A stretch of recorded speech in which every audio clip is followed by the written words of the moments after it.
Hi, welcome back to the NoFX podcast. Once again, I am joined by my co-host Kirk. Kirk, hello, how's it going? Not too bad, man. How you doing? I'm doing well. Happy So New this is Year. Happy New Year to you too. Well, Happy New Year a few weeks ago, but anyways, belated Happy New Year to y'all out there as well. It's our first time recording anything for the year. We did want to get this done a little bit earlier. We did have plans to bring the other guys on as well. I'm not going to go out and say for sure exactly what's going to happen, but we have some big things planned for 2025, including the Stream Team guys, possibly adding some additional content to the channel, which will hopefully in turn bringing more eyeballs to what we do here, and also be able to put more stuff out there for you guys to enjoy. So hopeful for that. Again, I'm not going to put nothing set in stone, but hopefully we're going to have some new stuff coming, and I'm excited for it. So it is, again, the first podcast of the year, and we thought that it would be a good idea to look back on 2024 and then take a little gander at what's coming in 2025. We haven't had a set release yet, I don't think. We're already into spoiler seasons for some of the new stuff that's coming up very shortly, I believe, but we've beaten at least any new releases, and of course, we will continue to review the new sets as they come, which we will be talking about what is coming down the pipeline that we know about later on. But first, we wanted to kind of focus on what happened last year. So we got a couple topics. Then we thought we would go through the sets and just kind of highlight some of the cards we thought were impactful, or maybe not the most impactful, but things that we found impactful, or that obviously the overall meta has kind of agreed that these are the best cards for CEDH. I'm not going to touch on Pauper at all this time, because that would just take a lot of extra effort, and I don't want to. So there's that. So I guess we talk about some of the big things that happened. Really, I mean, biggest thing probably for every CEDH player this whole year was the bans. We didn't have much of anything absolutely. all year, and then what cards were those that got banned, Kirk? Oh, Mana Crypt, Nadu, Jeweled Lotus, and Dockside, of course. Yeah, 4 CDH three CDH staples and one newcomer that was definitely making some noise. Troublematic. In the tournament scene. And yeah, you liked that one. We put a video out. It severely decimated us when we played against it. I did not like playing against that card for sure. But I don't know that it really had its time in the sun long enough before getting banned, because I feel like Dockside's been around since what, like 2018 or something, 2019 at the latest. I don't even remember. It's forever. It felt like 6-ish years probably before they decided to ban it, and it had the same issues the whole time. Mana Crypt has been around since the 90s, and Jeweled Lotus was a card specifically printed for Commander that got banned and can't even be used anywhere else. And it wasn't even a thing that was... honestly, that one is the one that I hate the most, because it's a 0-drop, but it's a ritual essentially for free, sure, but can be countered by anything that counters artifact use. So sometimes it just doesn't get used, and it was a way for 5, 6, 7 CMC commanders to be competitively viable. The Tivits and the Atraxas that cost a lot of mana to get out kind of needed that little bit of a boost to be viable. Tivit's still fine. Actually, not having Dockside was kind of a boon for it, but you get what I'm saying? I think that one probably really didn't need to. Honestly, I would have banned any of them because I don't believe in bans, but that's me. Yeah, it definitely changed the tournament scene, certainly, and it made some decks less viable but it is what it is. Nothing we can do about it. Yeah, I mean, for most of us, it was like, I hate this, I hate this, I hate this. But then I'd say within the first month, most of us were like, oh, well, now I can play this guy because I'm not feeding Dockside. Oh, Urza's good again because no Dockside. Oh, this is good, that's good. It was just basically our super fast acceleration, and Turbo kind of suffered a bit. And I think Turbo kind of still is on the back ropes a little bit too. The current meta seems to be leaning more towards mid-range stuff. But that is what it is. That was definitely the biggest thing I'd say. And then, funnily enough, almost immediately thereafter, the rules committee said, okay, so first of all, shame on people who were doing this, but the rules committee were getting death threats and other things, and just an enormous amount of vitriol from the community because of these bans. And they basically looked at that and took a step back and said, we're good. And they packed their bags and got the fuck out of town. And they left the rules committee part of EDH proper to WotC. So we haven't seen any negative, backlash or downfall from that happening to this point. But I think because of Sheldon and some of the other people who were in tight, not Sheldon, sorry, Sheldon passed, rest in peace. What's the other guy's name? Is it Gavin? Yeah. Gavin was real tight with Sheldon and some of the other guys, and I know that there's other people that work for WotC that are sort of entrenched in EDH, and I think they want the best for the format, so I'm hoping that this never ends up becoming a thing, but it was just kind of like, it left a bad taste in my mouth personally, where it was like, well, we're going to ban all this shit and fuck you guys, and then, oh, you didn't like that, and you're backlashing, and now we're just going to say fuck you and leave, and that's, I don't know. Death threats and shit are terrible, like I said, but it also was kind of cowardly, and I didn't like the way they handled it, but it is what it is. Those are probably the biggest news stories outside of, there was one other that you wanted to bring up, I think. Yeah, I mean, the other, I would say, scandal of 2024 would be there was a decent number, we'll go with that, too many again, but a decent number of cheating scandals that were kind of brought to light on online CDH tournaments specifically, which really soured a lot of people on doing those. So I know that, I don't remember all the specific tournament. I think it was the Mox Masters, which was run by Playing with Power, and then there was the Chaos ones that were run by, I think the guy's name might have been Chaos, I'm not sure, but there was a server for that. I was on those servers, and I had thought about participating in those, and then I started hearing about that stuff, and it's like, nah, if I'm paying, $50 in an entry fee, granted, there are good prizes, but if I'm paying a big entry fee, and there's any even sort of chance that people are cheating, we've already had that kind of thing in Pauper, too. Because the Pauper tournament scene is very small in comparison, and it's only been the last couple years that it's really been taking off. But same problem, and they've actually, because of some things that happened in one a while back, and then one of these more recent tournaments where people were using the Moxfield playtest with OBS, they allowed that in the tournaments for a while, and they had a set of rules to try and make it to where it was harder to cheat, but it was still kind of easy to cheat. I mean, it is easy to cheat with that, honestly. So they actually banned the virtual platforms as well. You have to play with actual cards on webcam now. But even then, you can still cheat because of sleight of hand or just having a card sitting off the side and you just slide it in when you need it or whatever. So I think that's always going to be an issue. I mean, there was pros that were fucking cheating right next to the guy and were able to shuffle and flip-flop shit around and get cards that they needed when they needed. So if somebody's going to cheat and they want to bad enough, they're going to do it. But yeah, I'm happy to say that from what I've seen, and I haven't followed up to look, it sounds like when people are caught, their suspensions are hefty, if not lifetime. I'm not even sure. I'd have to go back and look, which it should be. If you're cheating at a card game, it's ridiculous. I understand. There's prize support online, whatever. I don't care. Don't cheat. Don't be a piece of scum. So yeah, I mean, honestly, if they get caught cheating, I hope they do get lifetime bans. I've played in probably a dozen now. I want to say pretty close to that, probably a dozen tournaments, and I paid entry for each and every one of those, and I've lost all of those. So if I was to win, say the next one, and got the grand prize, I think I'd make my money back and break even. So I mean, even after a dozen losses, you might be able to break even still without cheating. I digress. It's the same mentality with video games and anything else with the competition. People, if they can cheat and they think they can get away with it, they're going to do it. And some people just inherently suck. Nothing you can do about it, I guess. So, but that was definitely something that kind of soured the community, the CDH community on online tournaments for a while.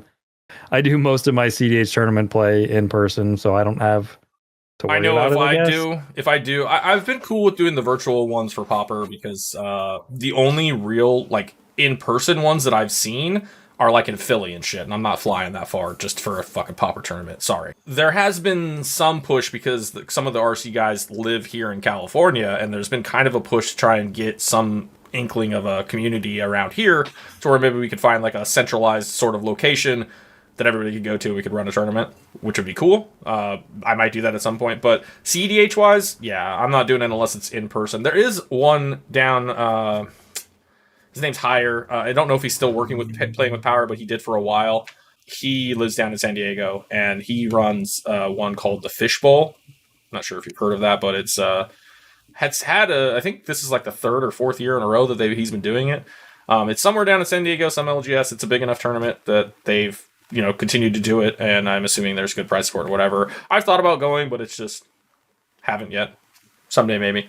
But tournaments are a whole different beast. Let's just say that. Yeah, for sure. And I played just mostly local CDH tournaments because two reasons. One, I have a lot of friends that either own their own LGSs locally or frequent the LGSs. So there's something to be said for just playing tournaments against a lot of friends and a lot of just acquaintances. It's kind of fun. And Yeah. supporting your local community is awesome, but also, yeah, just time constraints, traveling and all that. That's a that's a young man's game or a rich man's game, I guess. So I don't know. Yeah, I like making the trek to Vegas every time I can. And this last time was a lot of fun. But yeah, outside of that, there is an LGS here, and I've played a few times, but it's just they're not doing the same stuff that I'm doing. Like, they're here and I'm playing up here, and I don't want a pub stomp, so I just don't want to even get involved. Luckily, where I'm at, there's a couple of game stores that host CEDH tournaments frequently. So it's been pretty awesome. I've got pretty good tournaments and good turnouts. Well, medium turnouts. I'm sure the tournament providers wish they were a little bit bigger, but they're frequented. There's good players and there's a good mix of decks. So keeps it interesting enough for me. I mean, most of the Pauper tournaments I've played in have been like 25 people or whatever. It's not a huge amount. So if you can get that, that's good. You have a few rounds of Swiss and then cut to top 4 and somebody wins. There you go. Yep. I'm hoping to eventually see that scene grow to where we could have 64 man and, do 4 rounds of Swiss with a cut to top 16 and then a cut to top 4. That'd be really cool. Because I would have probably made top 16 quite a few times in the tournaments that I've played in, but because it's just a straight cut to top 4, I would be right outside of it, like in 6th place or 7th place. And it's like, man, I could be in the top 16 like every fucking time. All my decks would look so much better if I was like, yeah, this made top 16. Oh yeah. Hey, you've done even better. You've won some, come close, top 4. I've top 4'd a bunch. I think won one. We split a couple of top 4s also where we were done. We were like, let's just split and go home. We're all tired. So but yeah, I've had a lot of fun playing them. Outside of that, that's pretty much the biggest news. I'm sure there's other little shit that we're forgetting, but those are the biggest headline topics I could think of for what happened in this past year. So then moving into the sets, so we're not talking about secret layers or anything like that. We do have the Fallout set here mentioned, a couple cards from some of the supplementary sets that came out with other sorts of sets, Foundations had Jumpstart, and most of them had their own commander sets and that sort of thing. So we had Murders at Karlov Manor, we had Fallout, we had what was that? Outlaws of Thunder Junction, Modern Horizons 3, Bloomburrow, at Duskmorn, and then Foundations and Jumpstart Foundations, along with obviously commander sets from all these. I'm pretty sure we only picked cards that weren't in the commander sets, but there might be a commander or two card. There's a couple that are in the commander sets that are thrown in the list, I think, because they were just I think they were just too important to leave out. So yeah, so our idea here was we've already reviewed all these sets throughout the year. We went into depth on many of these cards, many of these cycles of cards. We're not necessarily going to read each one of these off or anything like that. You should probably know what these cards are already. But then we also have, in each one of these sets, we have multiple cards that we'll list off, and then we might go into a little bit more detail about the cards we think potentially are the most staple-y, so to speak. So if you want to start off with Murders, and then we can just alternate. Let's see, you're starting at Murders. So the most impactful cards, in my estimation, I think you would agree, there's the Surveil lands, pick your pair, they're all very good. Delney, Streetwise Lookout. Ironically, I overlooked those completely until a couple months ago. Because it was I think I was in the same boat. It's just because they're fetchable. And them coming in play tapped sucks, but the Surveil sometimes is really good. Yeah, the Surveil part is way better than I gave it credit for. Part of it might be the slowdown of the meta slightly. Having a land come into play tapped isn't as detrimental, but even also if you're in a graveyard deck, wasn't banned, it helps. They were still good. They were getting played in some of the turbo decks. So that's for sure. Yeah, Surveil lands, Delney. Then I also have Forensic Gadgeteer and Archdruid's Charm. Those were probably the 4 most staple-ish / frequently run across cards from that set. Archdruid's Charm. I remember when we reviewed the set, you were a high on it, and I was like, eh. And then, I don't know how long after that, I literally have it in every single deck that has green. It's the best modal green card that has been printed in I don't know how long. And the main reason is not only is it a creature tutor, which we love having more creature tutors in green, but it has artifact or an enchantment removal that's exile. Yeah. And what does the One Ring have? Indestructible. This is the answer to get rid of the One Ring. Outside of, other ways, obviously other things exist that do exile things and whatnot. There's plenty of, you've got your... There's lots of ways to get rid of a One Ring, but it being indestructible means running exile effects is actually very important. And the One Ring is ubiquitous. Every single deck runs it, and if you're not, you're probably doing it wrong. So that one is probably my highest outside of the lands. I don't even remember what the Gadgeteer was like the... It's the blue guy that whenever you play artifacts, you make clues, and then it makes your artifact abilities cost 1 less to activate. So it goes... It's the mono blue Kinnan, essentially, for the Basalt Monolith, making infinite mana. So it's probably good in Urza, and that's really it's extremely good in Urza. Yeah, it kind of... I don't want to say brought Urza back, because Urza never really left, but it was never really top tier. Maybe, your opinion may vary, but it definitely was a always huge good boost. But Dockside going away helped. Yeah, there's some other decks that it really just does some goofy stuff in. But yeah, just being a powerful... I want to say I was thinking about playing it in Tivit. I might have put it in Tivit because it just makes it easier to use your clues and shit. Yeah, and Delny was what, the double ETB thing, I think? Yeah, your creatures, I think it's power 2 or power 2 or less. If they have a trigger, they double... let me look. I'll screw it all up if I don't read it. So it's if an ability of a creature you control with power 2 or less triggers, that ability triggers an additional time. And that's also got the whole creatures with power 2 or less can't be blocked by creatures 3 or greater. So blah, blah, blah. I was super high on this when we reviewed the set, if I remember correctly. If not, I remember feeling high on it, maybe without expressing it. Whatever the case, I've not found a spot for this in any deck, and I've never used it. So what's weird with Delny is, honestly, two things happened that have really made its viability in tournaments and viability in CDH really kind of explode. The biggest was the bannings. The bannings changed enough where the format slowing down just a hair, I think, made this card better. Also, it brought back like decks that can really utilize that ability. The other big one is a card we'll talk about later, I'm sure, is Plagon. Card's nuts in Plagon. It double triggers Plagon entering and drawing. It's also good in T and K decks because you can double Tim the triggers. It's good in that was my thing, decks. is that it looked good on paper, and then I just could never find a cut to put it in. I think I was going to put it in Tim the Rog at some point, and then I was like, you know what? It's not even really worth it. So I just never did. Yeah, so I think this is one that its stock definitely went way up after the bans, and then after Plagon getting printed, obviously it's pretty damn good in that deck. So to me, the Surveil lands are by far and away the best of these 4 that we're mentioning because obviously they're dual colored fetchable lands. They can go in any deck. So they're obviously the best. And despite them coming into play tapped, because they are fetchable with fetch lands, a lot of times you do it on an end step. You get it comes into play tapped. You get your Surveil trigger, and then you go to your turn, and it's still on tap. So it doesn't really matter. Yep, the only time it hurts you is if you need the mana now, and it's in your opening hand, and you're like, well, shit. Yeah. But sometimes you Surveil shit off the top to get to your land. So yeah, I was going to say a lot of Tainted Pact mana bases like them because you can, instead of running a snow-covered island and a snow-covered swamp, you can run Undercity Sewers, and that's just another fetchable for either fetch land. So it makes less dead fetch lands if the games do go long. Surveilling puts cards in the grave, which is good for a multitude of reasons, not only Underworld Breach, but other reanimate strategies, etc. And the more we talk about this, the more I'm thinking that I should, because I just built that Tim Natana, I'm thinking I should actually put the Blood Moon effects in and just redo my mana base to have more basics. Because if everybody's running even more greed, why not? Yeah. I mean, we got it played against us the other day, and it was pretty fucking miserable. I'll tell you that. Yes, it was. You're not wrong.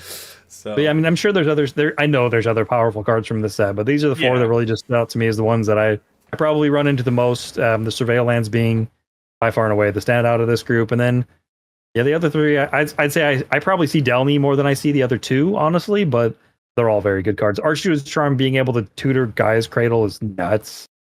So. Yeah. It just modal cards. We've always been high on that. Absolutely. Also, small caveat. All of these sets, again, I said this at the beginning, but as you were saying, we may have missed something here. We're just we kind of skimmed over all the cards from the year and just kind of went, okay, we remember these ones being good.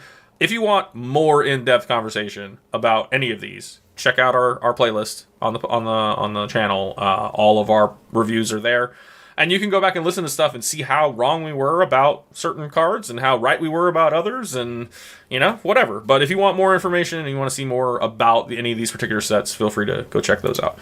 I have another quick side note. So you mentioned that we skimmed through them all. You looked earlier. Do you remember the individual number of new cards printed in 2024? Do you remember what that number was? It was absurd. It was like 2187 or something like that. That's absurd. And that was taking reprints out, because we did a search for just anything printed in 2024, and it was in the 4,000s. And then I rehashed it to have no reprints so I could skim through, because I was looking to see if there was anything that Kirk had missed when he had skimmed through. I think I added like one thing to this list because he was pretty thorough, but yeah. It's literally 2187 that were printed in 2024 and aren't reprints. I remember back in the day when I knew like 98% of the Magic cards that existed, what they did, what their name was, what their casting cost was, whatever. Now forget it, dude. I don't even know. Probably 50. Insane. I could probably say like 50% of the cards out there. Like that's probably more generous than that. Interesting enough, and I might do this for our channel too. I'll have to ask for their blessing, but there's some Pauper guys that I met in Vegas that I had them on the show recently on the gameplay side of things. But they do a thing. They do gameplay and podcast episodes as well, but they've only gotten started in the last couple months. So shout out to the Jalapeno Poppers. You guys know who you are. You guys can check them out. They're at the bottom of the page at the channels you should follow.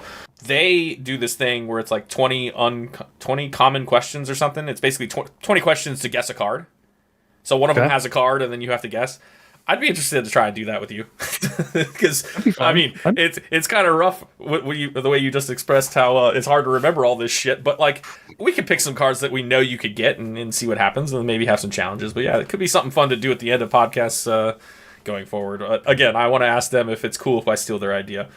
But yeah. That'd be awesome, as long as it was a relevant card to CDH. I'd be up for it. If it was just some random card, no, they only do Pauper cards. So like, I would be trying to use CDH cards to do the same sort of thing. Cool. But, yeah.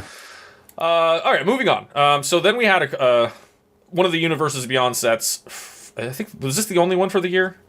God, I don't even remember now. Sounds right. If there was. Yeah, I don't think there was, because the year before was, Lord of the Rings, and blah, blah, blah. Anyways, so the Universes Beyond set that I was very excited for was Fallout, because I've played the video games, I watched the TV show, big fan.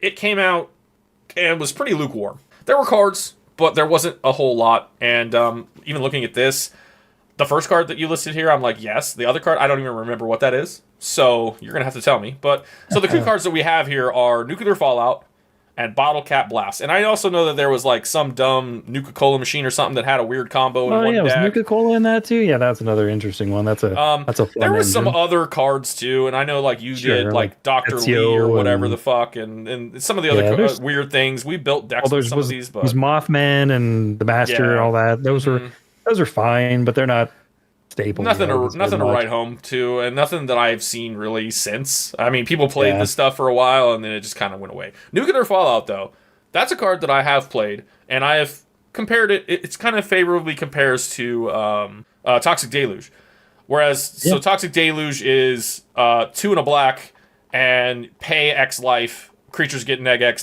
till end of turn, which is just you pay life and some mana, you wipe the board, right?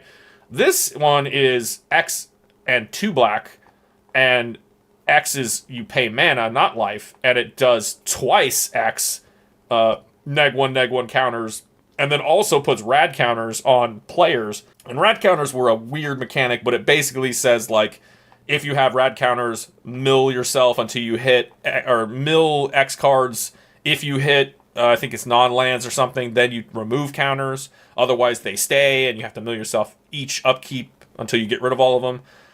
It's a kind of weird mechanic that you worked with like Mothman and some of the other characters in the set, but doesn't work anywhere else. But just on its face, as a, let's say, 3 mana, same cost as Toxic Deluge, you do 2 damage to the table. Which sometimes Deluge is all you need is 2 life or 3 life. So, and then if you pay 4 mana, it's now doing 4 damage to the table, which pretty much wipes most boards. So for 4 mana, it's like a 4 mana board. Negative X until end of turn, I think, instead of counters. But it's twice.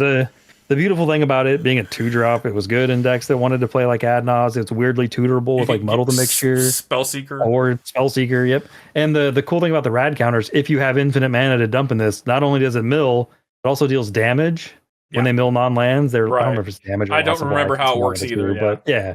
But this one was just a sick card. Like it came about, I started playing like Talion, and there's like Yahenni's something that's like 4 mana to do -3, -3 to everything. And I started realizing, I think. Yeah, I started realizing how powerful that effect really was at just wiping out the majority of the CDH creature base you were running into. Yeah. And then this 4 card, toughness there was is like the max most of the time. Yeah, there was another card that Tivit used to play, and I'll be damned if I can remember what it is. It's 2 black and 2 to do everything gets -4 until in turn. Crocodile artwork. Can't remember what the hell it was. Oh, that one. That's the. It was that crocodile thing from Amonkhet. Yeah, we would suck at this. What's that card name? Anyway, well, I know exactly what card you're talking about. I just don't remember. I was looking at this card, thinking favorably for 4 mana. This also gives -4 to all of my opponents' creatures, or all creatures, mine included. But it also gives out rad counters, and it's also scalable. You said you can do it for 3, you can do it for 6, blah blah blah blah. So this was just looked at to me as just another solid wrath option in a format that severely lacks wraths. Yeah. So I like it. Yeah. The other card, the Bottle Cap Blast is literally, to my knowledge, used in one deck, and that is Magda. It's the instant that you can improvise, and it deals 5 damage to any target, and if excess damage is dealt to a permanent, you get to create that many tap treasure tokens. So it's just a Magda staple. It's just straight removal that also just same with that out a bunch of treasures. Thing was in one deck or one color pairing. I don't even remember what it did, but I know it worked with like. Wasn't that the one that worked with that fucking black squirrel or something? Or it worked with, or was it with Soul Cauldron? I don't know. I'm having trouble. I remember the Nuka-Cola thing. It had a combo, and you there's ran like the it with confectioner or something like that. There's a bunch of. That's the one I was thinking of. Yeah. Okay. Yeah. It also does weird stuff with like Peregrine Took, but that's another conversation. Right. Well, I mean, anyway. As it is, there are definitely a few more cards from that set that I think were probably sort of viable and maybe saw some play, but. Again, we're just doing kind of a gloss over because we've already reviewed all these sets again. Check them out in the older episodes if you really want to get in deep. Oh yeah. I don't know if we did the Fallout one, but if we didn't, we should have. Oh well. No, we did. We did it with. I think we did both MKM and Fallout at the same time because we had like a. I think that was right after my computer took a shit. So we didn't podcast for a minute, and I think we came back and we just did both of them at the same time. And that was another big event in 2024. Let's just say. I mean, yeah, I didn't have a computer for like a month. Yeah, that sucked. But miserable. Lane was a miserable, grumpy son of a. Never mind. Yeah. Anyway, let's just say my PlayStation got a lot of use that fucking month. Fair enough. All right, next. What's up next? Outlaws of Thunder Junction, a set that's near and dear to my heart. The 3 big standouts not going into Commanders: Haven Interrupter. Molten Duplication, which was kind of in the supplemental, whatever the hell it's called, set. It was the fucking treasure chest thing. Yeah, whatever. I don't remember what it was called. It had loot and other things in it, too. Yeah, so Molten Duplication, Haven Interrupter, and Magda, the Horde Master, all in that little OTJ bubble of card set that came out. Those are kind of the 3 big ones. I mean... 2 of those I play regularly. Yeah, like, they're all very good. Haven Interrupter got better with the bannings. Magda, the new Magda went straight in old Magda, and they're besties, and then Molten Duplication was just maybe the best dual caster card ever because you could target an artifact too. And I mean, I don't know. It was a slightly upgraded Twin Flame, and honestly, I think it pushed Heat Shimmer out for most people because a lot of people only played dual caster Twin Flame, and that was it. And that was me. I was kind of just like, just one. I don't need 2 copies. Because I didn't never like Heat Shimmer. I realized it has its uses. You could target somebody else's thing to get the loop started, blah, blah, blah. I just never felt that it was worth it because of the extra mana. So I never used to run that. But Molten Duplication came out, and it's like, okay, this is slightly better Twin Flame, but I still want Twin Flame, so it's just... because run them both. I mean, having both is pretty good. It didn't have the utility of like the Eternal Witness weird shit you can do with Twin Flame Dockside, but... Sure. And again, with Dockside gone, Heat Shimmer may be less exciting because the best thing to copy was fucking Dockside all the time. But whatever, here we are. It also hit clones and things too. But yeah, there's a bunch of other like interesting cards from Outlaws that should have seen more play. Like High Noon card was awesome. It was like one of the best Rule of Law cards we've ever seen printed. I put it in Winota and other cards. The problem was that it was great, but because it had that red pip on it. I think that's Made it why a harder lot to of people made it harder for people to fit it in. But yeah, if Yeah. you're running a Boros fucking stacks deck, that is the best one because you can sack it to blow shit up. Yeah, I mean, the argument could be it doesn't have legs, so sometimes you want to be swinging with them. But I'm with you. I think the card's awesome. So, I mean, there are other stuff. My favorite card from the whole 2024. There's another like Rakta with the muscle. Blah blah blah. There's other good cards from this set, of course. But those are the kind of the standouts that you see the most, I think. And so we jumped into a banger next, and that would have been Modern Horizons 3, which had just a few cards for our format. There's a lot. Now, granted, some of these are cycles. So, I mean, real quick, we have like Flare of Duplication, but then there was also the Flare that was the blue one Flare that of was a counter Malice, spell. Flare of whatever, Rejection. I think remember it. most of them, I think except for like the white and the green one, they were all playable. But I mean, the white one even sees a Duplication, little bit of play. Flare of Denial is the blue one. Yeah, the white one even sees some play in some weird ass decks, but yeah. Flare of Denial was really good because it was counter spell, but you could make it free essentially. Flare of Duplication very much the same.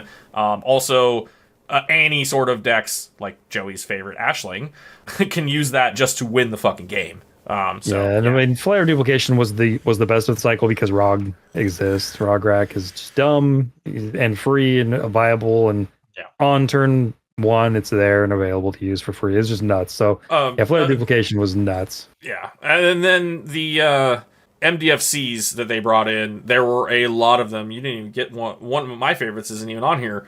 But there's Sink into Stupor, which was the blue one. It's a land on the back, on the front it's a bounce spell. Bridgeworks Battle, land on the back, on the front it's a fight spell. Pinnacle Monk, on the front it's a prowess monk that also brings an Archaeomancer effect, brings the thing back to your hand, land on the back. And then one of my favorites that didn't even get listed here is the Witch Enchanter, which is a background land, but then ETB blow up a artifact or enchantment, and it does cost one more. So there was a card that was printed, I think, the year before. It was Lauren of the Third Path. Same idea, one less mana, but doesn't have the flexibility of the land on the back. I think this is actually better, even though it is one more mana, just because you have that flexibility of, and all of these are notably like the best MDFCs in the past, where you can pay the 3 life for them to come in untapped lands. They did have a bunch of other ones that have tap lands on the back. Some of those are still playable as well. There's that black one that's like 4 mana, Profane something. It's 4 mana. That's the untapped Bolt land. It can come into play untapped for 3 life. Oh, okay. I didn't even realize that's the black one then. Yeah. So that whole cycle. I thought that was one of the uncommons, that it was a tap land on the back. But regardless, being a tap land on the back isn't that bad. A 4 mana removal kind of sucks, but we've seen people play it and it's come in handy. And if you're in mono black, it's fine. Yeah, I think they gave us literally like 2 of all of the Bolt lands, because there's the blue creature, the hydroelectric specimen. Oh, right. The red instant sorcery that kills instant or sorcery that kills lands, and yeah, I mean, there's like 2 Bolt lands of all the colors. These are probably, there was definitely one that was probably a little higher tier than the others for CDH, but they're all fine. They're all fine. Most of them were playable, and we really liked a lot of these. Sure. Speaking of lands, there were 2 others that were quite interesting as well. There's the Talon Gates of Madara, which is it's a colorless land, but it has a filter land. If you pay a mana into it, it will give you 1 mana of any color, which sometimes some decks need. And then also ETB, phase out target creature. And also an activated ability to just put it on the field from your hand, so you can essentially, I think it was 3 mana. So for 3 mana 3 or 4 mana, you can slap it down and phase something out at instant speed. If not, you play it as your land drop and phase out that pesky Dranis so you can cast your commander, and or anything else that might be bothering you. Yeah, on a land with all that utility, pretty fucking good. This is definitely one that's only gained popularity. It's only gaining momentum and popularity. I see it more and more and more and more. Shifting Woodland was the other one, which was also comes into play untapped if you have a forest, and if you have Delirium or whatever, you can make it a copy of something in your graveyard without sacrificing it. That was part of a cycle as well. There's another one. I play the red one. It's like Arena of something. It comes it gives haste. That one's also gotten better too. If so there's a bunch of good ones. It gives you 2 red, but you use it to cast a creature, it gets haste. Yeah, it's pretty okay. Exert the land or something weird. Yeah, it's stupid, but it, like, for a deck that wants just more haste enablers on a land, that's pretty good. The Woodland is great because it comes in as a copy of something. I think it's just your graveyard, but you can literally use a Surveil land and oops, there's a Broodlord on top. Put it in a graveyard and then play the Shifting Woodland, and now I got a Broodlord. So It can do some wild shit. Yeah, I literally have seen someone live the dream and turn it into an omniscience from their grave. Lucky turds. But anyway, Yeah. funny stuff happens. Other than the lands, let's see what do we got. Artifacts, Vexing Bauble. That's another weird one that I'm always back and forth on. Like as more decks are playing this wait and win over the top of somebody game, that's kind of where our format's at right now. Yeah. I honestly wonder if Vexing Bauble. Yeah, I honestly wonder if Vexing Bauble should see more play than it does. It might be just better than Defense Grid in a lot of instances. If you're attempting to protect your win, Defense Grid was played because you slam it, it's harder to interact, you go for your win, right? Well, now with the flash enablers and such, if you're trying to win over the top of somebody else, Defense Grid's not so good if you're trying to win on your opponent's turn. And if you play your Defense Grid and get blown out and lose, or blown out and get stopped still, and you pass with Defense Grid in play, you feel awful, just awful. This one you could slam and sack and blah blah blah blah blah. So I don't know. This one I think we'll only know more as this year progresses. If we've got a whole year worth of data of people trying this, I think this card should see more play than it does currently. But it's another just banger from MH3. I think it's good. I haven't found a spot for it, but I also don't have any real hard dedicated stacks decks anymore. That's the thing. Like that's where I think this one will see more play when people realize that it can be just a Defense Grid type effect. Sure. Protect yourself from the free counter magic. Sure, there's spells that cost 1 and blah blah blah. But it's also just really powerful if you can play it early to slow down your opponents, even in like mid range decks. It's just an interesting card. Also, if you're into the Bomberman loop like I am, you can recur this and draw your deck. So that's kind of funny. So then we got a couple others. Nadu, but we already know that got banned, so not a lot to say there. It was pretty good. Had it not been for that being banned, that might be the most powerful card of 2024. But pour out a little for your Nadu bird friends. So for everybody that bought the what are those two cards? Sea King's Blessing and Sylvan Paradise, whatever the hell the other one was. For everybody that bought those when they spiked, pour out a little for them too. My God, oof. Or what was that? Shuko and whatnot. Like we'll never see play again. Shuko you can still play in like the red white coal and some other fun decks, right? But like, show me the deck that's gonna play Sea King's Blessing. I mean, come on, come on. Yeah, you're right. You're right. The other two that are, I think I've got at least. I've got more. I've got 4 actually on here. Good grief, there's so many from the set. So Warren Soul Trader, the little Gabo boy that you can make a bunch of treasures. It's good and was that not part of a? Didn't we figure out like a Hulk line for that in black? There's all sorts of weird shit you can do with that card. I mean, I've seen it crop back into decks in last week. I think I played against somebody that was playing it, doing weird loops with sacking. I don't even freaking remember. It just does weird shit. You can make infinite treasures. You can do the whole free sack outlet, any free sack outlet on a creature, on artifact, and enchantment, anything. If it says sacrifice : you should look at it because there's probably some deck that can abuse the crap out of it. Free sack outlets are awesome. I wish Wizards would give us a green creature that was a solid free sack outlet that was right. Anyway, that's another story for another day. Sowing Mycospawn, this is another card that's just getting better and better as the bans happened and pushed green back into the format, I think that's fair to say. It's getting better for sure, because it got like it was like the powerhouse like 6-7 years ago. It was like everybody was like, fuck, green doesn't need any more card draw, it doesn't need any more anything, it's so good. And then they shifted towards white and red, and then green kind of just got forgotten for a while. Felt like it in CDH, especially for a hot minute. I mean, you would see the Naya decks, the Rockos and whatever, but it was definitely the but most of them are like splash green. Child. They're not like they're not. It wasn't fully green decks with like a little splash of something else. It was other decks with a splash of green, and it was just because they wanted food chain, or they wanted doubling season, or whatever the fuck, or cradle or whatever. And now that's, I mean, cradle is definitely, I mean, it's made a huge resurgence, even in the face of Orcish Bowmaster still being around there. It's still made a huge resurgence. So sowing Mycospawn's a big part of that, just being able to fetch a cradle right into play. It's just bonkers. Well, speaking of Bowmasters, that was a big shift in the meta over the course of the year, and it was why I wanted to highlight this next one, which is Fanatic of Ronus. Because it's a mana dork, yes, it costs 2 instead of 1, which is less good than, say, birds or whatever, but it has a 4-butt. And it has its own ability to make itself bigger to then tap for more mana, or if you just inherently control a creature with power 4 or greater, it taps for 4 instead of just 1 green, which is not most of the time. This is just tapping for 1. That's the rest of that is like Christmas Land, or you just happen to be playing a 4/4. Maybe you're playing Yasharn, so you got a 4/4 in the command zone. You play it, then you play this, or this is already out, and now it taps for 4 instead of 1, which is great. But it's a 4 so it's unlikely to get blown up by Bowmasters, which is why a lot of these cards got cut. It's why Delighted Halfling and some of these other 1 to 2 drops that have 2 butts have been in more demand, because that's the first thing that gets pinged off. If there's nothing on the table that's 1 butt, if there's no espers, they're hitting your fucking mana dorks, and you're like, damn, I have no mana now.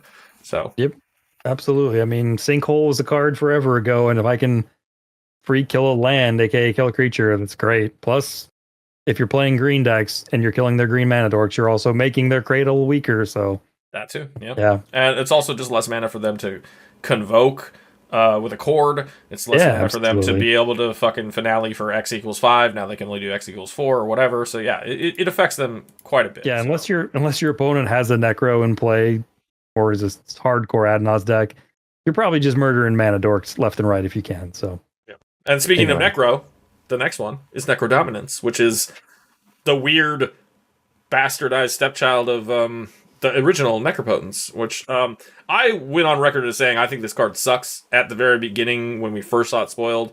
And I still feel that way, even with the data that's out there. Rockside players and people who don't give a shit about whatever, like, they're fine. They don't care about the max hand size. They're just going to win right now.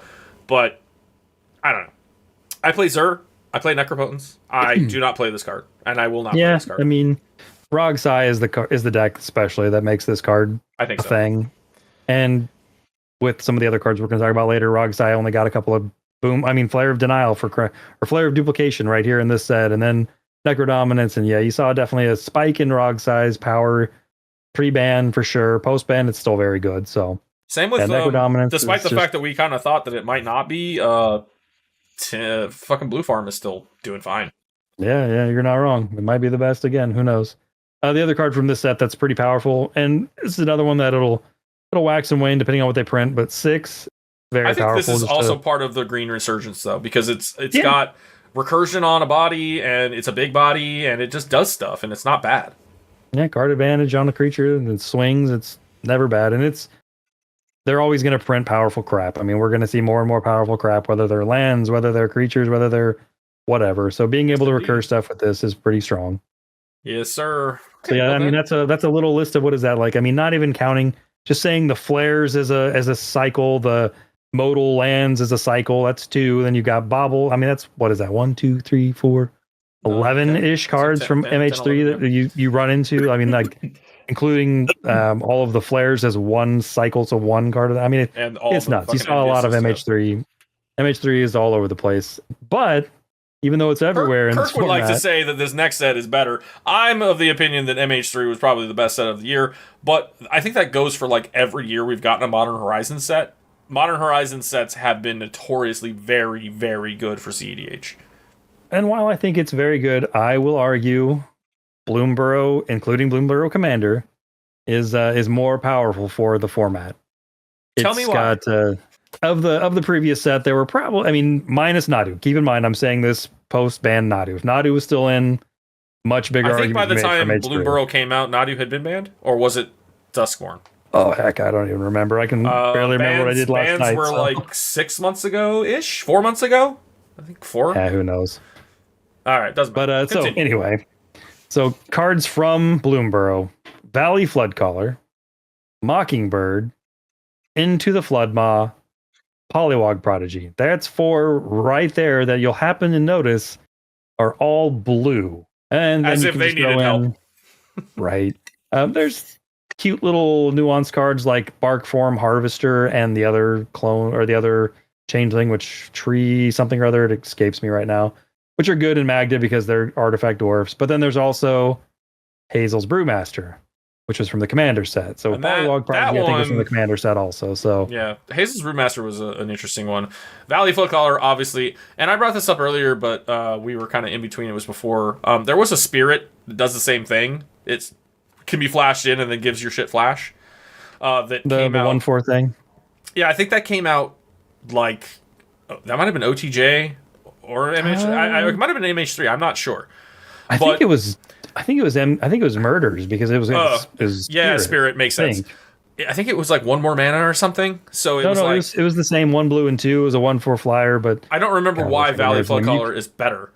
So that one you could play spells. I don't remember if they're non-creature or not, as if they had flash on your opponent's end step. That was the restriction for that card. Okay. Because I remember when that one got printed, we were like, "Ooh, this is spicy," and then this one got printed, and we were like, "Well, this is way better." Yeah. Then Valley Floodcaller came out, and it literally changed the face of CDH. This card is, I think, single-handedly.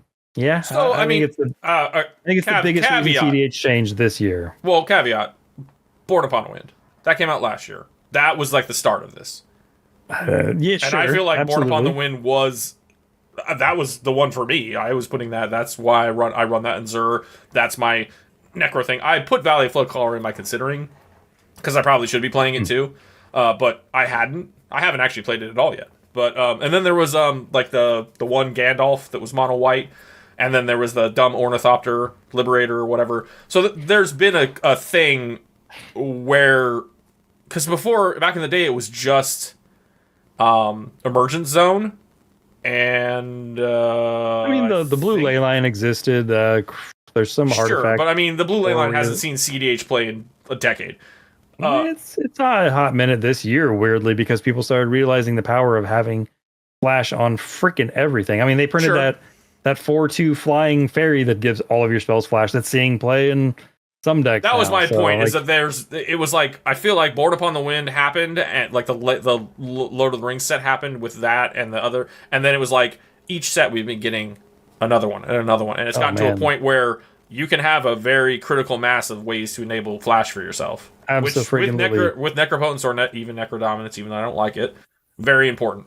Because even with Yawgmoth's Will, because you can then, do shit on the stack and then recur it and do what you have to do to get to a win, which is kind of something that Sans red decks have had a trouble with, and this has definitely helped Esper along because you don't have your breach. Which is arguably the best way, to be doing any sort of graveyard loops, and then also you get your Final Fortunes and other things to where you can now take an extra turn and actually finish it off. That's still probably more ideal, being in Grixis or 4-color, Sans Green, maybe. The weird thing... This is doing a lot for a lot of other decks, too.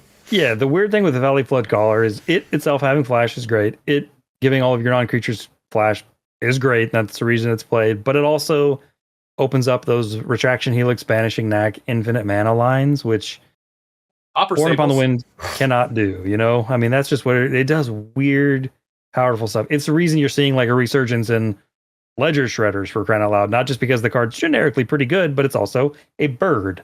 So you can target it. When you cast your Valley Floodcaller, you can target your non-summoning sick bird that's on the battlefield with one of those and do your weird loops where you're bouncing your free rocks or your mana positive rocks and create infinite mana and making them all huge and bigger. I mean, it just does weird ass stuff. So that's why it does a lot, for sure. Yeah, and you'll notice it. It cares about rats and frogs and birds and otters, I think. Yeah. And this set was full of those. Like Mockingbird is a bird. Polywog Prodigy is a frog. Yeah, I mean this card changed the format too. I think Speaking this card there is was also that I think it was this set which you didn't mention. It's Lily Splash Mentor. Lily Splash Mentor. It's blue green. That card also has made a splash. Admittedly, more in Pauper, but like that The also. splash, he says. Haha. It is. You know what? Actually, you mentioned that. You mentioned that does remind me that Dockside was not banned before the set because for a hot minute you could blink with Lily Splash Mentor your Dockside. So anyway. And that was I think what we said when we reviewed the set. We were like, this is another way to fucking blink your Dockside, and that's dope. Yeah. Same with Mockingbird which that's the next one. Might as well go into it. Mockingbird's another clone effect, but it was like clone effect. It was what it's a one drop. You can tutor with Ranger Captain. That's why it's so good. It's 1 in blue and X. But it was also +1 of whatever it is. So like you could play it for just the 1 blue and target an Esper and still copy that. Or become a copy of that. Yeah, whatever but then it your mana maintained cost, flying, and it was still a bird. So now you have a flying Esper that's just drawing you cards and pinging somebody, which is fucking nuts. Flying Ragavan, so it's a monkey bird. Yeah. So this I mean, But just going back really quick, the reason that I think Valley Flood Caller changed the format more than Born Upon the Wind is Born Upon the Wind was played and it was surged in popularity because you wanted to necro at the end of your turn, fill your hand, Born Upon the Wind, go for the win. The end of your turn.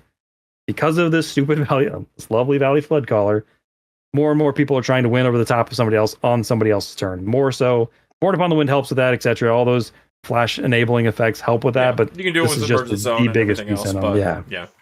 I think anyway. if you are going to be running these types of effects, you're probably running some redundancy anyway. You're probably running Born and Valley Flood Caller and maybe Emergent Zone on top of it if you can fit it into your mana base, etc. We basically already expressed what Mockingbird is. The one thing that's worse about it than other clones is it's not just a set value to clone anything. You do have to pay to get a bigger thing. But being able to pay 1 mana, because every other clone in the game is 2 mana minimum. Phantasmal Image, whatever. A lot of them are 3 mana. So being able to do what you want to do for 1 mana, and again, Dockside hadn't been banned yet, so we were talking about this in a Dockside meta, thinking for 1 mana I can clone a Dockside. That's fucking 2 mana. It's to be 2. Oh, yeah, I guess you need 1 blue and 1, so 2. But either way, yeah, and being flying has its relevance. Keeping its creature type as a bird is relevant. Yeah, it's busted. But mostly, and also just being able to search it up on a freaking Ranger Captain of Eos. I mean, Ranger Captain of Eos getting the clone is just nuts. I mean, Ranger Captain's always been good, but 90% of the time you're getting Esper Sentinel.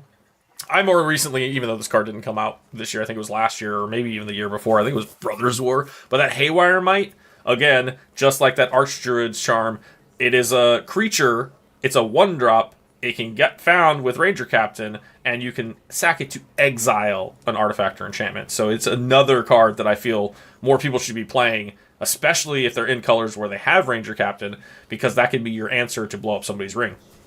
That's fair. I mean, or their Rhystic Study, which is can Haywire Might kill enchantments too, or just artifacts? I believe it's both.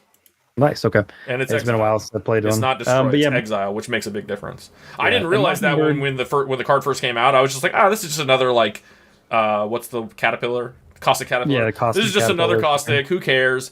And then I looked at it again, and also you could find it, I believe, with Urza Saga. Yeah. Yep. So, not bad. But again, not a card from this year. It was just something that I recently kind of was like, this is something that should be happening more in the meta. Totally fair. Yeah. But I mean, Mockingbird is gross because if you play a Ranger Captain, you tutor it up, you spend 3 more mana, you play Mockingbird as another Ranger Captain, and then you can still go get your Esper Sentinel or your Haywire Might. Or and you got silence for somebody else whatever. Silence for your win. Exactly, right? That's and then cool. Polywog Prodigy, this one I'm back and forth on. In some decks, it's very good. In some decks, it's very mediocre. And in some decks, you shouldn't play it. It's another just draw engine in blue. What deck doesn't want more draw engines, right? And it's got a big butt. It's a 1/3. It's a frog, so it's a relevant creature type. And I think it's a frog wizard. So even if wizard is a relevant creature type in your deck you're running, it's got 2 different creature types that could be relevant. And it's a card draw engine. Who doesn't want more of those? Into the Flood Maw, just more removal, more bounce spells for 1. That's fine. And Hazel's Brewmaster, with the rise of TNT, or the resurgence, I should say, of TNT back in the decks. Tim Thrasios, for those that for some reason don't know that. Hazel's Brewmaster is just another huge combo piece for that deck because Survival of the Fittest can now set up a 1-card win con as long as you can cast Survival of the Fittest. Obviously, you need mana available, but you have to have a creature in hand to dump to start to go look for your Devoted Druid, to then dump in the graveyard, to find your Hazel's Brewmaster, to cast, exile Devoted Druid from your graveyard or your opponent's, and boom, you have infinite green mana. So Hazel's Brewmaster, another huge piece from this set. And then again, like I said, the 2 artifact dorks that are changelings are huge for Magda because they're cheap, they're engines, they're whatever. And Magda is, I always like Magda. It's a fun deck to play. Yeah. So that's why I think Bloomburrow is more powerful, mostly because of this set. 4 of the super powerful, super staple-ish cards from this deck are all blue, which is, in my opinion, that would be my argument against why it's the better set, because it's only helping blue, whereas Modern Horizons is like every color got something. Well, it helped mono red with its artifact dorks that are whatever. Mono red, because everybody's playing mono red. There's like 1 deck in the fucking format that's mono red. Godo still exists, right? I've run into Slicer on occasion. I don't know. Yeah. No, that's fine. I hated the set. I thought it was trash from the get go. I was like, this is awful. There's nothing here. But then we found some gems, and that's really all we got. Because I mean, I was not impressed with that set. I was kind of overall just like not. I went into it already thinking like this isn't going to be that good. And then it kind of proved me right. But, there are some gems, and that's really, I mean, all these sets. There's some gems, and then the rest of it's kind of meh. Yeah, and there's viable commanders. Part of the format. Yeah, I mean, the Glarbs and the whatever else that came out of the set, there's plenty. There's plenty of other good cards, too, that these ones are just kind of the more staple-y, And if you want to see any of these kinds of commanders, you can go into our backlog of gameplay videos and also see where we play a lot of them. And sometimes they work really well, and other times they work really poorly. Moving on, so then... a set I was kind of looking forward to was the Duskmourn because it's horror themed and I like that whole jam and well there was some stuff but honestly not as much as I would have liked. Out of this there's like a couple cards that I remember what they do and the other ones I don't even think I ever played with. So I'll just list off the ones I know. So there's Enduring Vitality. This is a fucking shoe-in for Sithis decks and maybe others too depending on what you're doing. It basically is a creature version of Cryptolith Rite, which makes all of your creatures be able to tap for any color of mana whenever the fuck you want. But it is a creature with this effect, and it says if it dies, it comes back as an enchantment doing the same thing. So it's an enchantment creature that triggers Sithis, draws you a card, goes on the field, lets all of your shit tap for mana so you can now start trying to do your Sithis Stormy shit. And then if somebody says, fuck that, and removes it, it just comes back as an enchantment, and they have to remove it again. Pretty spicy. And I could see uses for it in other decks, too, but it really was a shoe-in for me for Sithis. Yeah, this card sees a ton of play. I think it might be responsible for Kinnan still being considered, I don't know, whatever that is. Oh, it's definitely, yeah, I mean, because all Kinnan ever needed was a creature, a dork that tapped for 1, and this just makes all of your creatures tap for, it just infinitely makes all of your shit better. Yeah, Kinnan's Wet Dream right here. This card is just bonkers in Kinnan. And it's also a lot of decks. Your Thrasios decks, your any whatever else. Deck It's just loves it. So good. The other one that I know off the top of my head is the Razorkin Needlehead. It's 2 red. It's a 2/2, I think. I want to say it has First Strike. And it's First Strike on your turn. Ooh. Yeah, some shit. And it basically just says when people draw cards, they take damage. It's a great little fucking stacks piece in red. If you're... so I'm running it in, which is... I won't say it, but it's it's my favorite card from the year. But I'm running it in a deck where... that incidental damage makes a difference for you, and it would also be great in Obnix and other cards or other decks that like that pinging ability to, further their own game plan, so to speak. Yeah, it just punishes all these draw engines that are out there, and if you have a commander or a deck that you can turn their card advantage engine into your card advantage engine plus punishing them. Card's fine. It's good. Exactly. The other one I do remember this other one. Demonic Console. It was another demonic tutor sort of thing, but I don't remember what the clause was, unfortunately. I think it's Delirium. You'd have to check me on that one, but it's something. It tutors a demon for black and 1. If you have Delirium, it's just demonic tutor. 1 black and 1 for another demonic tutor. That's what it was, yeah. So and we thought that this was probably good in some of those decks that really want that. Like Rogsai probably playing this. The lists I've looked at, I haven't looked at one in probably 2 weeks. Or maybe Cody, I think might have been one of the ones. They were too. certainly trying it just because more tutors is good. Decks that can dump a bunch of stuff in the yard quick. If they're on Grinding Station or Breach focused deck, this is just probably another demonic tutor for them. Notably, if you are on Breach lines, you have to be careful if you're trying to recur this as your second tutor piece, because if you take too much out of your graveyard, then you don't have Delirium, but blah, blah, blah. Anyway, card's pretty good. Marvin was more exciting, though, I remember. I love Marvin. Dude, Marvin is one of my favorite jams. So, Legendary Artifact Toy. Yeah, he's just a 2-mana 2/2 that has all the abilities of other creatures you control. Okay, I got one after this that we didn't include, which I have to talk about. Oh, I'm excited. But yeah, Marvin I love. Marvin is just, I don't know, he's wasn't he another Magda enabler? He's seeing a lot of play in 5-color Sisay with like Iorith and other stuff because he can, have weird combos with that. It's he's playing some other stuff. He's playing one of my favorite decks. which came out this year, but we'll get to that So one. yeah, it has all activated abilities of creatures you control that don't have the same name. Yeah, So it basically has all activated creatures of everybody. of all your creatures. Yep. Right. Which is nuts. So it's seeing a lot of play, or it was seeing a lot of play in Captains to say, because they would tutor it. They could tutor Iorith to the battlefield, so she has the ability to untap 2 target creatures you control if they're legends. So you could tap her, untap Marvin, and then any creature you have that's a legend that can produce mana. Right. And then you repeat, you have infinite mana. So anywho. I've seen it used like one time and it did some shit and I was like, damn, that was pretty crazy. I didn't even see that coming. It does some very goofy stuff in some other decks too. I really like Marvin. I think it's just it's maybe the funniest card they've come out with this year, and I love it. So his fucking name's Marvin. It's hilarious. Yeah, right? Come on. You said toy, so it reminded me immediately. I would have put this on the list, but I didn't think about it.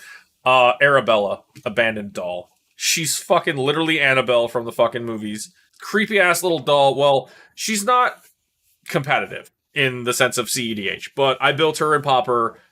This is the only Pauper card I'm going to talk about because she was like my shining light for the end of the year here. She's a 1/3, but whenever she attacks, she deals X damage to each opponent, and you gain X life, where X is the number of powers you control with power 2 or less. You flood the board with 0-drop kobolds, 1-drop bullshit. You'd play her for 2 mana, you swing, and most of the time, turn 3, she'd swing for like 8 damage, 6 damage, 5 damage. You're hitting the whole table for that. And in Pauper, they only have 30 life, so that's a fucking third of their life right there, basically, or a sixth or whatever. But you know what I'm saying? Like, it hits hard. And then they printed that Heir Apparent card in Foundations, which is a 2/2 bunny that hits the field, checks for other Heir Apparents, and then makes 1/1 bunnies. I made a variant of it with this too, and let me tell you, you can get out of fucking control really fucking fast. Like, it's a really super good card. I think in casual EDH, it would be powerful enough to sit too. Despite being an uncommon, just because it does symmetrical damage and you gain the life. So lots of times, turn 4, you've got the table down to like 15 and you're sitting at like 60 life. And people are like, how do we even fucking kill you? This is insane. So, yeah, just a little quick honorable mention. Love that card. My favorite card from the set. Honestly, maybe even one of my favorite cards of the year, but we're sticking to CEH here. So, well, and the last one I want to talk about from Duskmourn. And I'm a little sad that you don't know this card is Land. I'm actually sad. I probably do. I just can't remember what it is right now. So Untimely Malfunction. It's the little modal red instant. Choose 1. Destroy target artifact. 1 or 2 target creatures can't block this turn. Or change the target of target spell or ability with a single target. I love this card. I love this card. It's basically... This card's nuts. I mean, it sucks that it doesn't hit enchantments, but that's red. It's always just artifacts. But yeah, the 2 mana deflecting swat effect, essentially. Right? Like, pretty fucking there's so many Rakdos decks that I have that I immediately ripped Imp's Mischief out of and put this in. Because it is just the bee's knees, man. Yeah, making it to where something can't block, so you get in through for lethal, maybe. Blowing up a troublematic artifact. And or just the deflecting swat is really the selling point. 2 mana, deflecting swat, ability, good. So good. I love this card, and we love modal cards. Shame on you for not remembering it right off the top of your head. I forgot. You know what? I don't even know if I've put that. I'm gonna have to go look. I don't even know if I've put it in any of my decks. Oh man, you got some deck updates after this. So I've been in this weird kick for the last like 3-4 months where I haven't been playing a lot of Magic in my spare time. I've just been playing on stream and editing, and then in the meantime, I've been playing a lot of video games, so I've just not been doing my due diligence. I hope to try and rectify some of that coming into 2025. But and then lastly, we ran into the Foundation set, and we didn't really pull anything out of the Foundations list, but it released at the same time with a set called Jumpstart Foundations, which is just like all the other Jumpstarts in the past, just a supplemental bullshit thing. But there were a few cards, and we did review this. I think that was our last episode. We did review the set and laughed out loud about quite a few of these cards because they're fucking ridiculous. But take it away. What do we got? We only got a couple, but probably the most powerful and maybe the most powerful Azorius commander that exists, Plagon, Lord of the Beach. So yeah, AKA he came the out chocolate starfish. That's right, baby. Card's amazing. If you don't know the card, do yourself a favor and look up the artwork.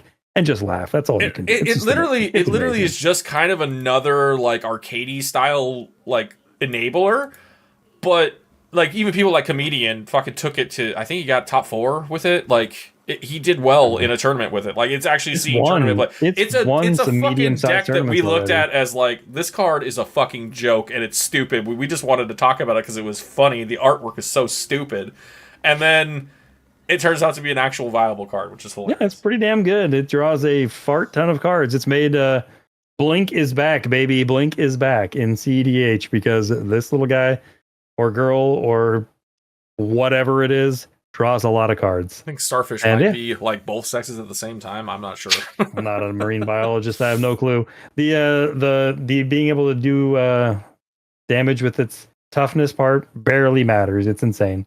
Yeah. So yeah, this that card's cool. The other one, very cool.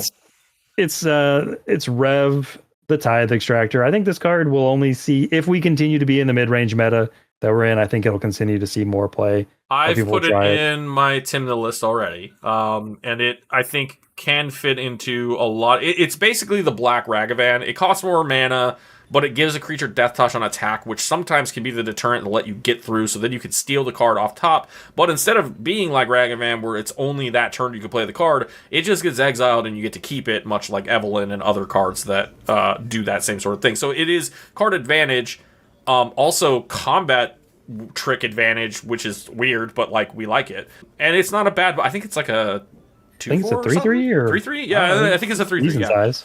It's got a decent body too, so it doesn't die easily. And as a commander, we've already seen it. Our namesake gentleman on the stream, who goes by Rev. As soon as I saw this card, I told him, you have to build this because it's your fucking name, and he was like, yeah, okay, and he built it, and it's a pretty good deck. It's done some stuff. It won on channel the other day, I think. It kicked the crap out of us, I think. So yeah, pretty decent card. And I think it's also it's more viable in the 99 for CDH, of course. But if you're in black and you like being able to steal people's cards, pretty fucking good. I think this is better than like, what was that card from like it's called, it used to be Kaladesh, now it's something else, but that Gonti, I feel like this is better than Gonti. Yeah, like ETBs and steals a card or some shit. Yeah, it's better than that because it can do it repetitively. So yeah, and makes treasures, which is mana's a nice little resource. You always need more. Exactly. Yeah. So, but yeah, I think that's basically 2025 in a nutshell. There is plenty of other cards that will. There you go. 2024. Yeah. Sorry, my brain's already switched. I can't turn it back now. I'm broken. Fine. And just wrapping up our thoughts on 2024. You already said it. I already said it. But your favorite set of 2024? My favorite set, or the most powerful set? Which question are you asking? We wrote it down as our favorite set. So. Well, if I wrote it down as that, I guess I'll stick with it. So the best set of 2024 was for CEDH. Maybe for casual, I don't know. You'd have to ask casual players. Is Bloomburrow. And mine was Modern Horizons 3. Although I will give an honorable mention to Foundations because I do think that it didn't provide a lot for CDH, but as a core set, I feel like it was a very strong set. It added a lot of value to multitude of formats, and I think that that's nice. Modern Horizons 3 only hit Eternal formats and Modern, and we don't care about Modern, but it helped us out a lot. What's your favorite card of 2024? It was really hard. I looked through and I found all of these commanders that I built throughout the year, and literally almost none of them I still have put together because they were done for the stream, and as much as I thought they'd be good, they just weren't, or they were just cute, or whatever the case was. I had to think about it for a while, and I settled on Valgavoth, Harrower of Souls, which is Rakdos. I call him Rakdos Crom because he has a clause on him that whenever a player takes damage or loses life for the first time on their turn, you draw a card and put a counter on him. He starts off as a 3/3, I think, or a 4/4, and gets big fast to where you can hit people in the air for a lot of damage because he is flying. But then it's just a card advantage engine in Rakdos, which Rakdos usually gets like impulsive draw, like Prosper or whatever. It's just, I've had the most success with it. I played it on a number of streams, including the stream where like that set had first come out. I've played it since, and that was a late, that was Duskmorn, so it was a late comer throughout the year, and that just goes to show how much I didn't really like the commanders for most of this year. It was just kind of, I was improving other decks. I brought Zur back. I brought other things back, or improved things that I had been playing for a long time already, more so than I had like a favorite commander, and we didn't necessarily have to pick a commander here, obviously, but it's a lot harder to pick a favorite card. Like this card to me provided the most joy, I suppose, out of the year, even though it was only for the last like 3 months of the year. That's fair. How about you? Mine is so easy. It's unbelievably like the question. Stella Lee wild card. I absolutely love Stella Lee. When she came out, I spoiler alert, I love Izzet as a color pairing. It's just it's got enough control. It's got enough removal. It's just got enough tempo to it. It's kind of been my jam for a long time. And Stella Lee, while I'm usually not any kind of a turbo pilot, really, truthfully, I've always kind of just skewed slightly more mid-rangey. Yeah. Stella Lee is everything I wanted to do in Izzet. It's draw a buttload of cards. It's win efficiently. Yes, that's a knock on all you Kirk and Sakashima pilots. Anyway, and it doesn't cost 1 million mana like Niv Mizzet, like 6 mana Niv Mizzet. Yeah. Love the card, but 6 mana is a lot. So yeah, Stella Lee. When she came out, I was the most powerful playing card Talion. when she came out. It was I was playing Talion in tournaments before this. She came out. I switched my tournament deck from Talion to Stella Lee, and I've had a ton of success with it. Maybe not the last 2 tournaments I went to. I missed out on top 4 of both of them, which made me sad. But I won a tournament with it. I top 4'd multiple tournaments with it.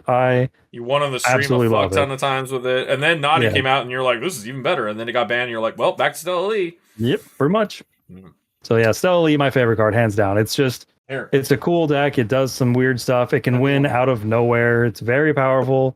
It's still viable in 2025, I believe. Oh, I think so for sure. It's definitely, I mean, there's a lot more null rods or curse totems or whatever the hell it is that shuts off creature abilities run around than ever before. But yeah, Stella Lee, favorite card of 2024 by far.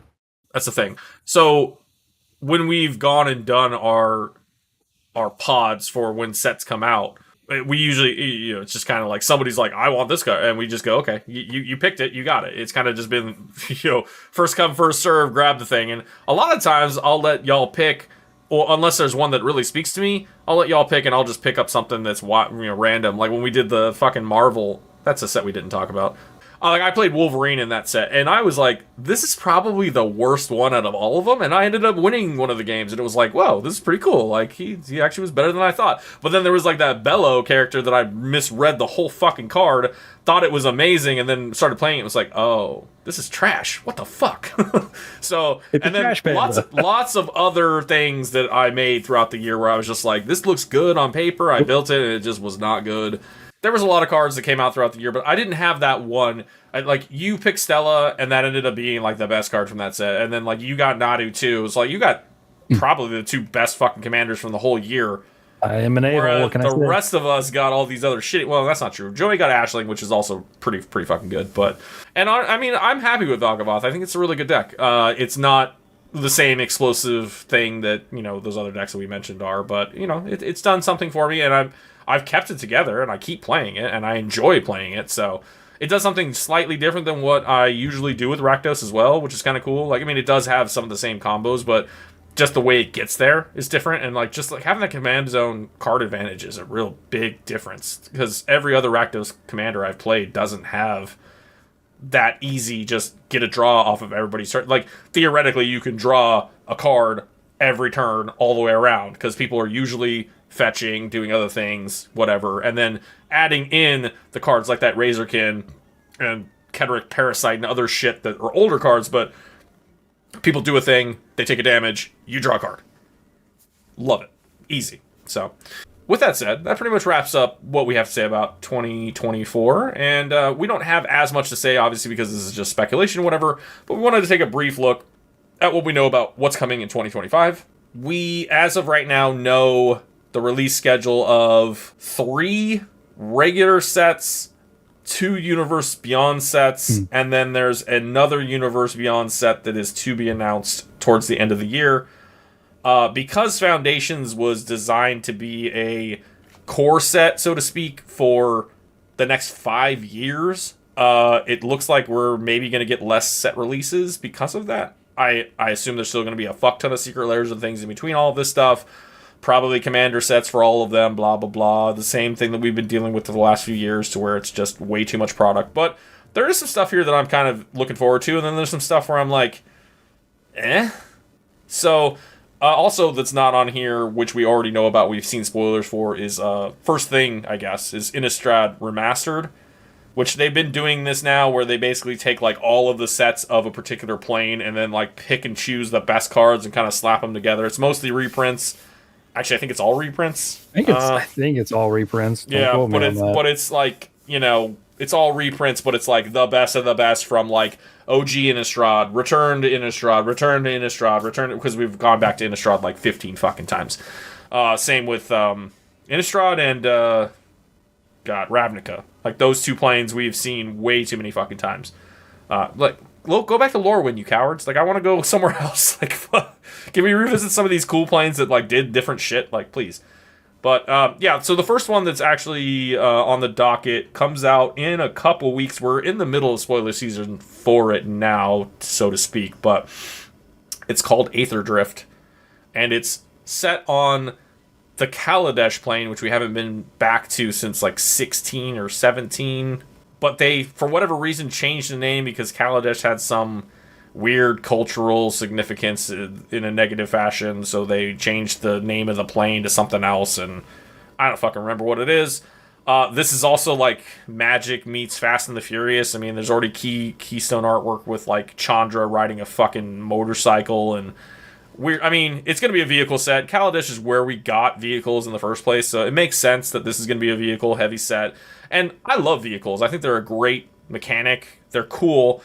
But there's just never been that many of them that saw too much CDH play, so I really don't know what we're going to get here outside of we're going to get car might be the best one for crying out loud, and it's from an unset. I mean, there's stuff like Parhelion and stuff that made splashes in like Arena because Greasefang and Parhelion was fucking nuts when I used to play Arena, but yeah, there's nothing that's been super broken or whatever. Like there was the clone version. What was it? The Imposter Mech saw play for a while. I'm not really playing it anymore, but there's been some things here and there. Maybe there'll be something good. I know we're going to see Chandra. We'll probably see Saheeli because she's from that plane.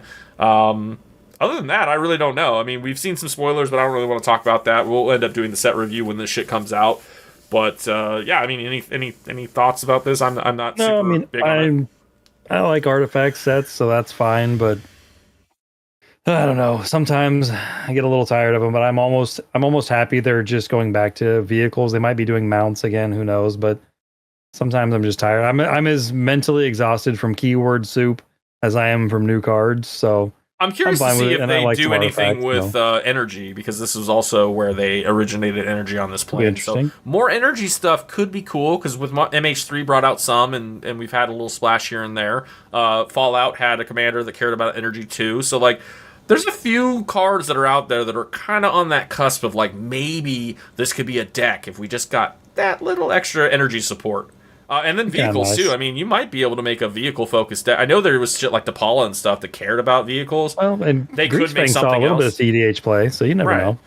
That could be something, but overall, not really excited for this. It kind of seems like it's aimed at somebody else, and it's not me. But fair enough. Same with Bloomburrow and some of the shit we got last year. So the next one that's in universe is a return to Tarkir. It's called Dragonstorm. This one I'm kind of interested in because I didn't play during the original Tarkir block. And I know Tarkir's a weird time travel-y thing where the first set or whatever, first part of the block was like, there's a bunch of cons and they rule the world, and then there was something that happened. You'd have to correct me because I'm not 100% on the lore, but something happened and the timeline got flipped to where the dragons ended up being in charge and the cons were shit. And it was like a wedge block, I believe, with like triple colors. This is like Siege Rhino like territory as far as I know. So I mean, I played during this set. It was I'm spoiler alert, I'm not one to follow the lore as much as everybody else. Maybe I just like the damn cards. So I just know it because it was a big deal, because it was the first time they did something like that. And it was also back when we had blocks where a story would take place over multiple sets instead of just having these one-offs that really don't contribute to the story all that much. I'm not a Vorthos either, but I do follow some channels like Magic Arcanum and stuff, where they do go into depth about the lore, and it's interesting enough to follow along. But like, I'm not super invested.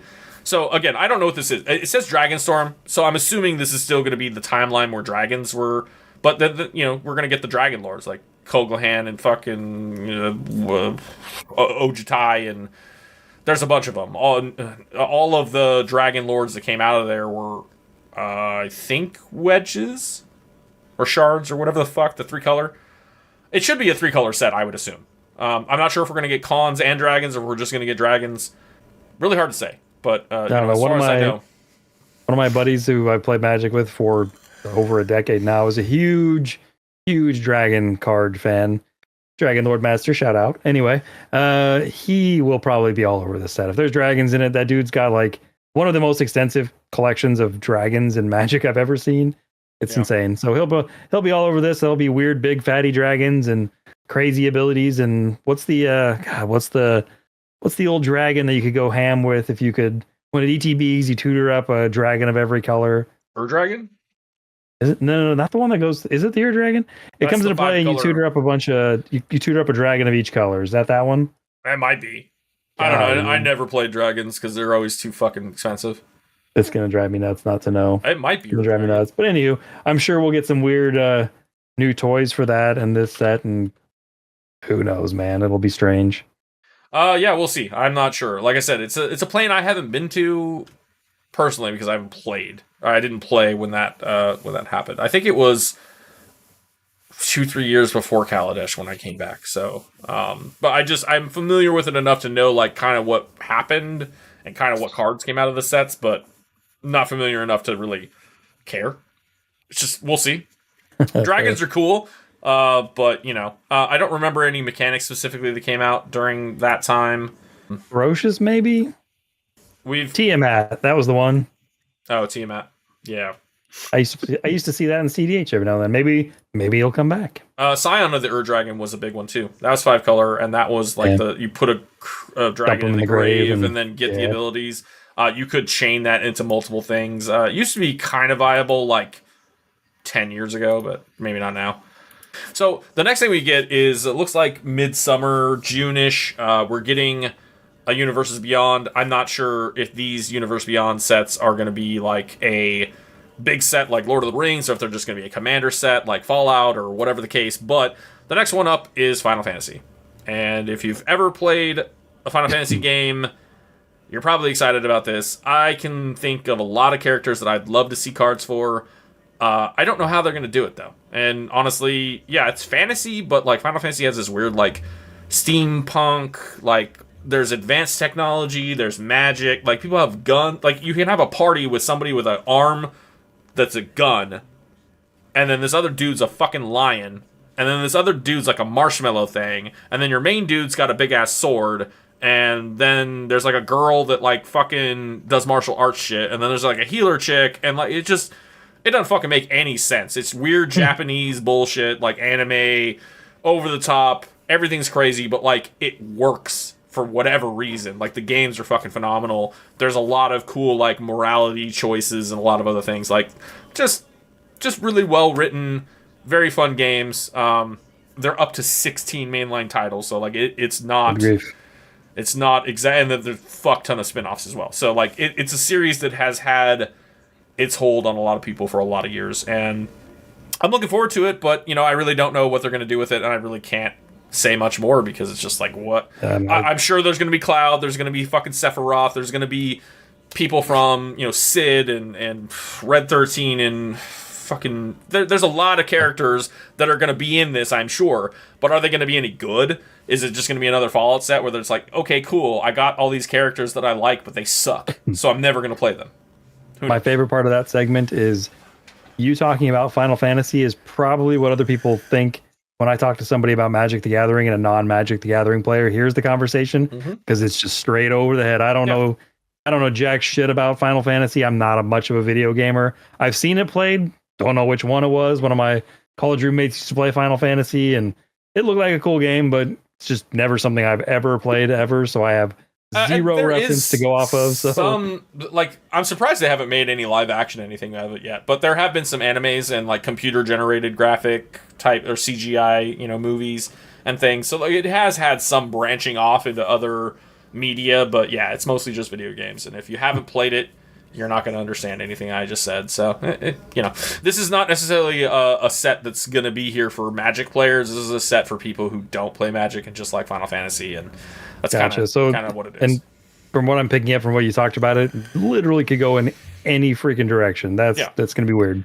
Well, just because, I mean, even if they just said, like, okay, here's some equipment. Well, okay, so you can have Cloud's Buster Sword, which is this, like, 7-foot long, this fucking wide sword that this fool fucking swings around. And then you could have Sephiroth's sword, which is the Muramasa, which is like the same length, but it's thin like a katana. And then, one dude's got guns. Barrett literally doesn't have an arm, he's got a Gatling gun. Like, and then as the game progresses, you get different guns that he has. Like, and that's just Final Fantasy VII.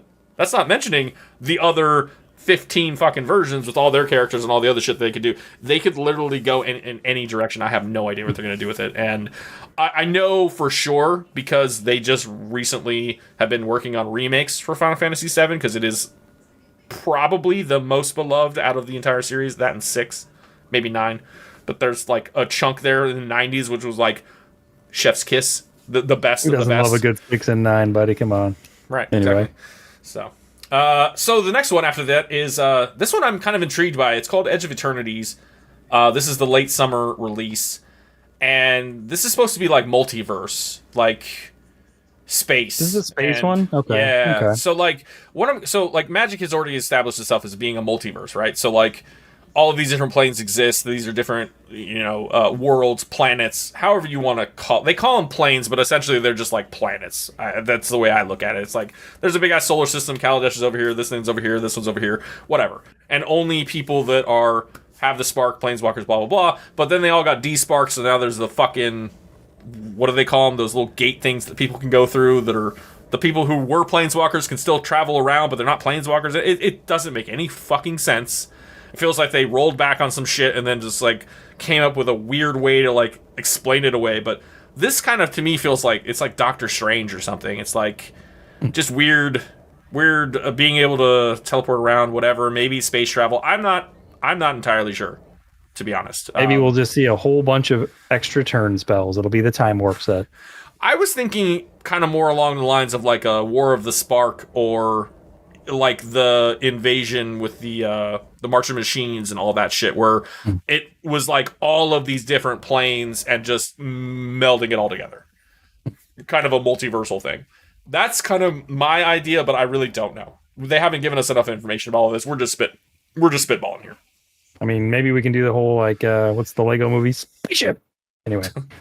I mean, I also wouldn't mind it being like less magic, less like teleporting or shit like that, and more of like a literal, where like it's like more of a kind of grounded plane that finally found space travel and is going to other places and maybe exploring worlds, or somehow instead of using magic to travel to other planes, it's more like I said, and instead of the planes being planes, they're planets, and now somebody figured out how to get on a spaceship and fly to other planets, and those are the planes that we've thought of all together. Maybe that could be a lore thing for them to write it into where it's like no longer, because they already wrote out the planeswalking part and made it I still can't remember what the fuck, some kind of gate or some shit that they can travel through. Yeah, who knows? Again, complete conjecture at this point. There hasn't been enough information for us to really make a judgment. But and last but not least, another IP that I'm excited about. It's a Universes Beyond. It's Spider-Man. I mean, we got X-Men already. They were okay. I love Spider-Man though. I really want to see a Carnage and a Venom and Green Goblin. There's a fuck ton of characters that I would love to see. So to that point, is this the set they bring back Poison or Infect? I suppose maybe. There's that. Honestly, I don't fucking know, and I don't know if this is another. Again, I'm not sure if this is a big set or a small like Secret Lair style set. We don't know exactly. So And this one doesn't even have a release date. It's just to be announced, but it should be sometime after August because that's when they last. Yeah, based on the other timelines being every 2 months, then who the hell Probably knows? October-ish. Yeah, late September, early October-ish, maybe. Yeah. And this is going to be another, just like Fallout, probably just like, it's not fantasy-based at all. So, I mean, fantasy in the sense of it's not reality, but it's not fantasy like high fantasy or low fantasy or whatever like us nerds like to talk about. It's fucking superheroes. And yeah, there's a fuck ton of cool characters in Spider-Man, and I'm sure that they will visit on a lot of them. There's cool opportunities for equipments like web shooters and other shit.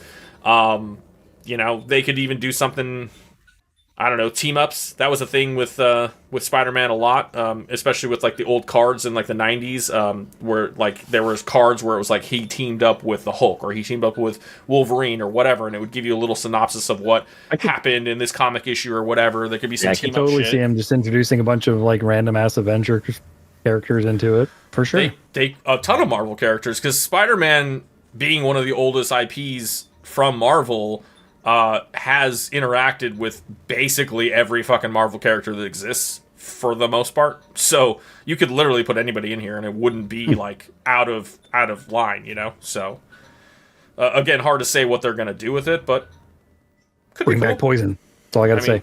I would love to see some of those characters immortalized in Magic cards, but I, again, just like the Final Fantasy and any of these other universes beyond, I hold my breath as far as like them being powerful or good, but they might be cool. I mean, I love the Street Fighter Secret Lair. There was like 2 of those cards that were actually viable in CDH, but I seriously do legit want to see them come up with a commander product for Poison. I think that'd be badass because Poison is another like energy. It doesn't have any really great support maybe in commander, and I would love to see it. We'll see what happens. It is a thing that it's gotten some support here and there. Though the last Phyrexian set did add the Toxic, which but wasn't as good as Infect, but it was with the 2 of them. It kind of got it close. But yeah, what it needs is something that's universal. Like there was that spell that came out, the blue spell that was like, draw a card, everyone gets a fucking poison counter, and then more of that, more of like not just target opponent or like some broad spectrum multiplayer poison. Infect, whatever. Could be the thing that made it to where aggro might work in CDH. Yeah, that would be awesome. And then we have one last thing, but we don't know shit about it. It's to be announced. It's another Universes Beyond set. The latest rumor I've heard about it is it's possibly, again, rumor, but maybe Last Airbender themed. I don't know. That could be interesting. The problem with the Universes Beyond is that like they don't add anything to the overarching Magic story, the Magic proper, story.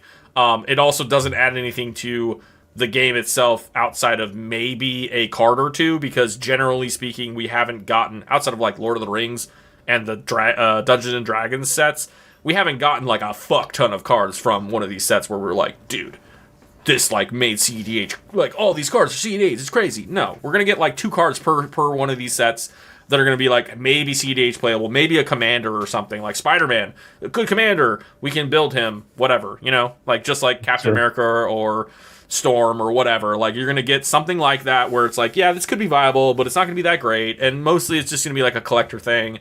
And we're going to be happy that we have a Magic card that's got our favorite character on it, and that's going to be the end of it.